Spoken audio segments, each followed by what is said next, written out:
আজকে চ্যাপ্টার 8-এর ত্রিকোণমিতির সমাধান যেটা চলছিল, সাধারণ সমীকরণের সমাধান, তো সেটার আগের দিন 27 পর্যন্ত করেছিলাম। আজকে 28 থেকে শুরু করছি। দেখো 28 নম্বরটা খুবই ইজি, বুঝতেই পারছো কি আছে। tan π/4 plus theta, tan π/-4 theta. আচ্ছা, এটাকে লিখতে পারি tan 1 plus tan theta by 1 minus tan theta, এটাকেও তাই। তারপরে সাধারণ লসাগু করে দুপাশে গুণ করে ট্যানের সমীকরণ আসবে, সেটা সমাধান করব, ঠিক আছে। আচ্ছা, এইটা কি হবে দেখো, sin 2x cos 2x, তাই তো। এটাকে যদি লসাগু করি তাহলে এই পাশে কি হচ্ছে, cos 2x sin আলফা, sin 2x cos আলফা, আর এই পাশে গেল 2 sin 2x cos 2x, তার মানে এই পাশে হলো sin 4x, আর এখানে কি হচ্ছে sin a cos b সূত্র, তার মানে sin 2x প্লাস আলফা, দুপাশেই সাইন আছে, তারপর করতে পারবো। আচ্ছা, এখানে কি করব, এখানে আগে এই দুটোকে ক্যালকুলেশন করব। tan pi plus π/3 into tan pi plus 2π/3, আগে এই দুটোকে ক্যালকুলেশন করব। হলো, এই দুটোকে ক্যালকুলেশন করলে কি হবে, tan থিটার plus tan π/3 by 1 minus tan theta into tan π/3। এবার এটাকেও তাই করার পর যে ক্যালকুলেশনটা আসবে, আচ্ছা এই tan 2π/3 এটাকে লিখতে পারি পাই মাইনাস π/3, তাই তো, করে ক্যালকুলেশনটা হলো। এবার এই √3টাকে এপাশে নিয়ে এসো, আর এইখানে যে ট্যান থিটাটা থাকবে সেইটাকে আবার ক্যালকুলেশন করে ট্যান থিটা দিয়ে গুণ করে ট্যানের একটা সূত্রে পড়বে। আচ্ছা, এইখানটা দেখো, কস থিটাটাকে যদি ভাগ করে দিই 1 মাইনাস সাইন থিটাকে কি লিখতে পারি, cos square theta minus 2 by sine square theta, cos theta by 2 minus sine theta by 2 তার হোল স্কোয়ার। আর এটাকে লিখতে পারি কি, cos থিটা cos 2 থিটা সূত্রে ভাঙাতে পারি cos square theta by 2 minus sine square theta by 2, একটা একটা কেটে গেল, তারপর ট্যানের সূত্রে পড়লো। আর এইটাকে দেখো আমরা tan 15-এর সূত্রে ভাঙাতে পারি, ঠিক আছে, তাহলে বুঝতে পারলে। আচ্ছা, এই অঙ্কটায় দেখো, এটা হচ্ছে 32 নম্বর। 32 নম্বরটা আমি একটু করে দিচ্ছি, যেহেতু একটু অন্যরকম ক্যালকুলেশনটা। cos 2 theta equal to √2 plus 1 by cos theta minus 1 by √2। তাহলে এটাকে লিখতে পারি কি, cos 2 থিটা, তাহলে এখানে আমরা কি করতে পারি, √2 প্লাস 1, আর এখানে কি আছে দেখো, √2টা যদি নেই মানে লসাগু করি, √2 cos থিটা মাইনাস 1 বাই √2, ঠিক আছে। তাহলে যেহেতু এখানে cos থিটা আছে, তাহলে আমরা এই √2টাকে এই পাশে আনলাম, আর cos 2 থিটাকে লিখলাম 2 cos স্কোয়ার থিটা মাইনাস 1। এবার এই √2 প্লাস 1 দিয়ে এটাকে গুণ করে দাও, তার মানে কি হচ্ছে 2 cos থিটা মাইনাস √2 প্লাস 1 দিয়ে করলে √2 cos থিটা মাইনাস 1, ঠিক আছে। তাহলে এবারে 2 √2 cos square theta minus √2 equal to 2 cos theta, আচ্ছা cos থিটা কমন নিলে কি হলো, 2 প্লাস √2 cos থিটা, ঠিক আছে, মাইনাস 1 মাইনাস √2। আচ্ছা, √2 দুপাশ থেকে কেটে গেল, তাহলে হচ্ছে 2 √2 cos স্কোয়ার থিটা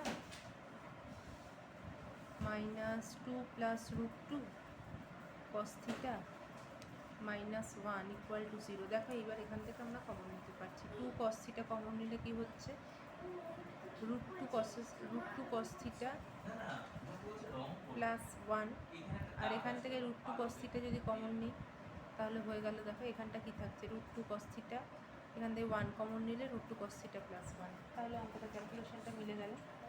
আচ্ছা, এইবারে দেখো পরের যে অঙ্কটা 33 নম্বর, এটা খুবই ইজি, বুঝতেই পারছো। এর পাশে এটাকে কি করব, cos a plus cos b, তাহলে cos a 2 cos a plus b by 2 into cos a minus b by 2, এটা কি আছে sin a plus sin b, তাহলে 2 sin a plus b by 2 into cos a minus b by 2, যেখানে থিটার মানটা 0 থেকে পাইয়ের মধ্যে 2 পাইয়ের মধ্যে আছে, তাহলে করতে পারবো। আচ্ছা, এই অঙ্কটা দুটো একই রকম। আচ্ছা, এই অঙ্কটার ক্ষেত্রে আমরা কি লিখতে পারি, আমি এই অঙ্কটা 2টাকে এই পাশে নিয়ে এসো, ঠিক আছে। 2টাকে যদি এই পাশে নিয়ে আসি তাহলে এখানে কি থাকছে, এই 2টা যদি এই পাশে আসে তাহলে এখানে কি থাকছে, 1 প্লাস 2x সাইন 2 থিটা হচ্ছে, তাহলে এটাকে আমরা ক্যালকুলেশন করতে পারি। আর cos 3xকেও ক্যালকুলেশন করতে পারি। করার পর সেখান থেকে আমাদের একটা সূত্রে ফেলতে হবে। এই অঙ্কটার ক্ষেত্রেও দেখো তাই, এখানে এই যে -2টা রয়েছে, এই -2টাকে যদি ক্যালকুলেশন করতে হয়, দেখো একটা প্রবলেম হচ্ছে, কারণ সাইন কস দুটো মিশিয়ে আছে। আমাদের যদি দুটোই সাইন থাকে বা দুটোই কস থাকে, আমাদের কিন্তু সূত্রে ফেলতে সুবিধা হয়। এখানে কিন্তু তাই নেই। তাই আমরা এটা কি করব, এটা হচ্ছে 35 নম্বর। Sine 7x plus cos 2x equal to -2। তাহলে 2টাকে যদি এপাশে নিই, তাহলে 1 প্লাস 7x আর 1 প্লাস কস 2x হচ্ছে ইকুয়াল টু 0। তাহলে এটাকে কি লিখতে পারি, sine square 7x/2 plus cos square 7x/2 plus 2 sin x/2 into cos x/2। আর এটাকে লিখতে পারি কি 2 cos স্কোয়ার x, তাই তো? তাহলে এটা কি হলো, sin x/2 plus cos x/2 7x/2 তার whole square plus 2 cos square x equal to 0। তাহলে এটা কি হচ্ছে, হয় এটা ইকুয়াল টু 0, না হয় এটা ইকুয়াল টু 0। ঠিক একইভাবে 34 নম্বরটাকেও যদি ভাবো, 34 নম্বরটাতেও দেখো সেটাই। আচ্ছা, 7π/6টাকে আমরা কি করতে পারি, 7π/6টাকে আমরা লিখতে পারি পাই প্লাস এইটা আছে তো, সাইন 2x মাইনাস পাই, এইটা আছে।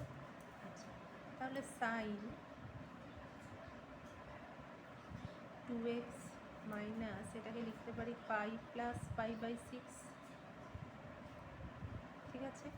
তাহলে এটা কি হলো, সাইন, আমি যে সাইন অফ মাইনাস থিটা মানে মাইনাস সাইন থিটা, তাহলে জিনিসটা কি দাঁড়াচ্ছে, পাই প্লাস π/6 মাইনাস 2x।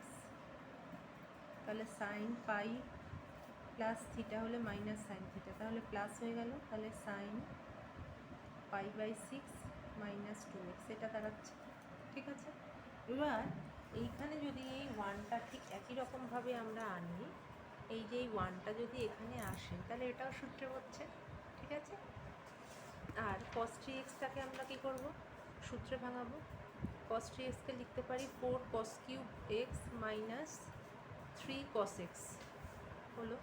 আর এইটাকে আমরা সূত্রে ভাঙালাম 1 প্লাস সাইন 2x এর, তারপরে নর্মাল ক্যালকুলেশন। আশা করি বুঝতে পারলে। আচ্ছা, এইখানটাও কি করব, সাইন কসে এটাকে কি করব, ট্যান থিটা, ওই যে সূত্র বললাম, ট্যান থিটা মাইনাস ট্যান পাই/12 ইন্টু 1 মাইনাস ট্যান থিটা, ঠিক এটাকেও সেই এই অঙ্কটার মতো ভাঙাবো। ভাঙিয়ে কোনাকুনি গুণ করে ট্যানের সূত্রে, এটা তো 1/cos করলেই হয়ে যাবে। আচ্ছা, এটাকে কি করব, cos 2xকে লিখতে পারি কি cos square x minus sine square x, আর এটাকে লিখতে পারি কি sine x minus cos x তার হোল স্কোয়ার। তাহলে দেখো এখান থেকে একটা sine x plus cos x, sine x minus cos x আসছে, আর এখানেও একটা আসছে sine x minus cos x। তাহলে ওপর নিচে দেখো কাটাকাটি হয়ে যাচ্ছে, তাই তো? তার মানে কি আসছে,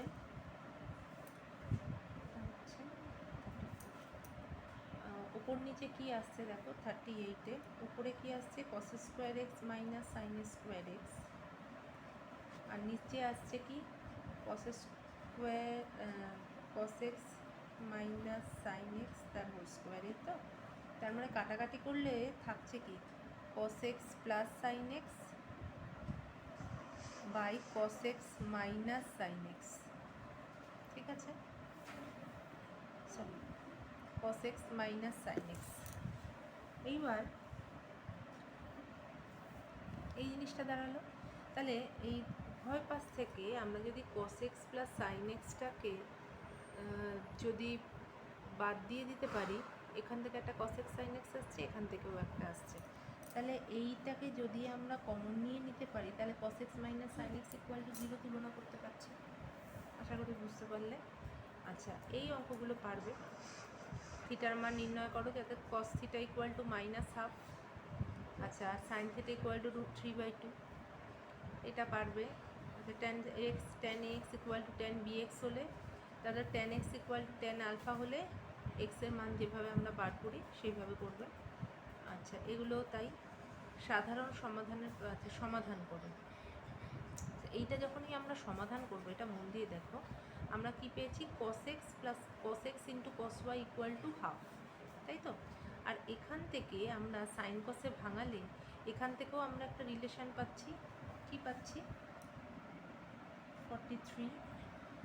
তাহলে sine x by cos x plus cos sine y by cos y, এইটা পাচ্ছি তো, ইকুয়াল টু 2।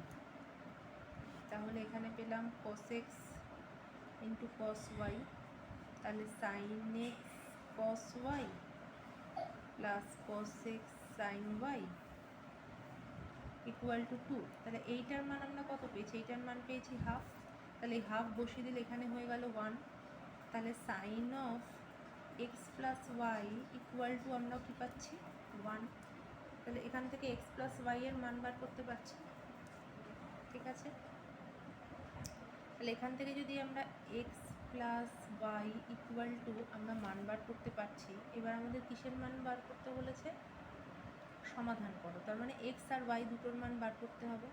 আচ্ছা, তাহলে 2 into cos x into cos y equal to যদি 1 হয়, তাহলে আমরা কি সূত্র পেয়েছিলাম? Cos of A plus B, তাই তো? তাহলে এখান থেকে এক্স প্লাস ওয়াই এর একটা মান পাচ্ছি, আর এখান থেকেও এক্স প্লাস ওয়াই এর একটা মান পাচ্ছি, যেখান থেকে ক্যালকুলেশন করলে আমরা এক্স আর ওয়াই এর মানটা বার করতে পারি। ঠিক আছে, cos x into cos y এর মানটা কত? cos x into cos y, দেখো এখানটা আমরা যে মানটা পেলাম sin x cos y plus cos x sin y, তাহলে sin of x plus y, তাহলে sin of x plus y সমান কত পাচ্ছি আমরা?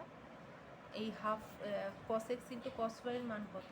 হাফ। তো এই হাফটা তাহলে এখানে চলে গেলে এটার মান আমরা পেলাম 1। এখান থেকে আমরা x প্লাস y এর মান বার করতে পারছি। এবার এইখান থেকেও যখন x প্লাস ওয়াই বাই 2 এর একটা মান পাচ্ছি, ক্যালকুলেশন করলে x আর y এর দুটোর মানই পেয়ে যাবো।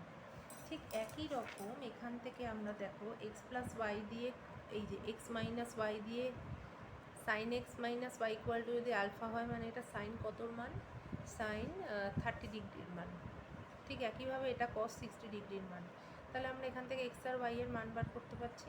ঠিক আছে, তাহলে তোমাদের এই পর্যন্ত থাকলো 45 পর্যন্ত। পরের দিন আমি দীর্ঘ উত্তরধর্মীটা শুরু করব। অঙ্কটাও ঠিক একই রকম, সাইনে cos b সূত্রে আমরা ভাঙাবো, ভাঙিয়ে x আর y এর মান বার করব।